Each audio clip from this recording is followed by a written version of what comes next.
Bonjour, aujourd'hui le thème de la vidéo c'est comment construire son arbre généalogique. Donc déjà, on va pouvoir faire la différence entre généalogie et psychogénéalogie. Donc la généalogie, c'est quand on construit son arbre. Donc on se met soi-même sur son arbre, ensuite on ajoute ses parents, ses grands-parents, ses arrière-grands-parents, etc. Donc pour cela, on fait des recherches. Donc déjà, on peut faire des recherches familiales. Donc on demande à sa famille, à son entourage, un maximum d'informations. Ensuite, on peut soit écrire dans les mairies ou bien maintenant, c'est beaucoup plus simple, sur les sites, d'archives départementales. La plupart des archives sont numérisées, donc on peut, assez aisément retrouver des informations. Donc, alors, par rapport à ces pièces-là, donc déjà il y a les pièces, donc toutes ces pièces d'état civil, donc il y a les actes de naissance, les actes de mariage, les actes de décès.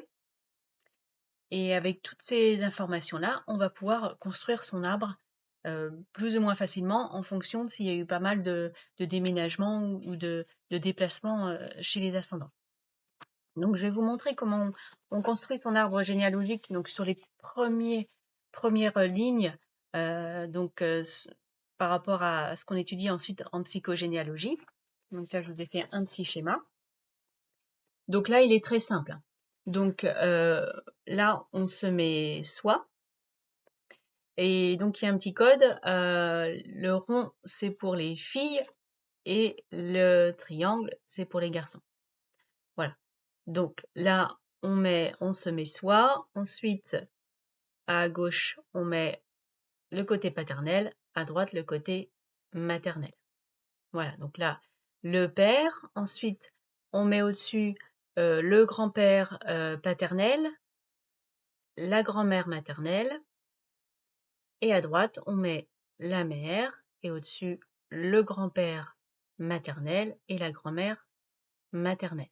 Voilà. Et on continue comme ça avec les ascendants au fur et à mesure. Donc l'arbre devient de plus en plus large, donc il faut des grandes feuilles ou plusieurs feuilles. Mais ça devient intéressant de plus en plus au fur et à mesure. Donc voilà, donc il faut noter. Ah oui, ce que je ne vous ai pas montré aussi, c'est les lignes. Les lignes qui relient deux personnes, c'est quand il y a eu un mariage. Voilà. Donc il y a d'autres informations, il y a d'autres codifications pour, par exemple, si les gens ne sont pas mariés ou divorcés, mais ça, on verra ça au fur et à mesure. Voilà. Donc, donc ça, c'est pour la généalogie. Donc, une fois qu'on a mis ça en place avec les dates de naissance, de décès, on va pouvoir passer à la psychogénéalogie. Donc, quand on arrive en psychogénéalogie, on a déjà commencé à construire son arbre. Donc, ce qui est important, c'est de bien mettre les dates de naissance, de décès, les dates de mariage, c'est important aussi. Et parce que la psychogénéalogie consiste à faire l'analyse des données qui se trouvent dans l'arbre. Donc, du coup, ça peut être donc les dates importantes, des événements marquants qui se sont passés dans la famille, des traumatismes, s'il y a eu des accidents ou autres. Et c'est pour analyser toutes les dynamiques familiales. Donc, on peut noter en plus de son arbre toutes les personnes qui ont été importantes. Donc, c'est bien aussi de mettre la fratrie, donc la sienne, la fratrie de ses parents et aussi, si c'est possible, de ses grands-parents. Donc on peut retrouver aux archives aussi départementales les fratries. Ça permet aussi de se rendre compte que dans des générations précédentes, il y avait régulièrement des enfants morts-nés. Et ça va être important de les noter et de les nommer aussi dans l'arbre parce qu'on on en a besoin pour étudier après l'arbre généalogique.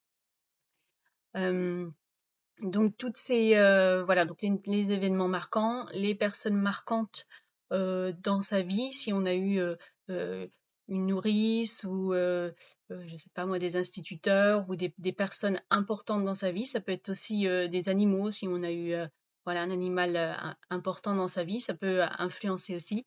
Donc notez un maximum d'informations et tout ce que vous vous souvenez sur votre famille, toutes les anecdotes, les choses qui étaient répétées assez régulièrement.